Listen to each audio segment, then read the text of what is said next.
Hello everyone and welcome back. I am Mamazon Print and I'm here today with another interesting find, and it is a shepherd's purse.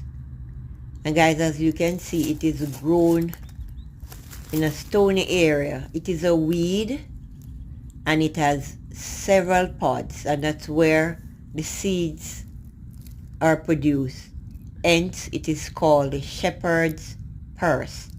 It is said it is a medicinal plant that helps with hemorrhage after birth, and also it is a culinary herb that is good for your soups, etc. Thank you so much for watching.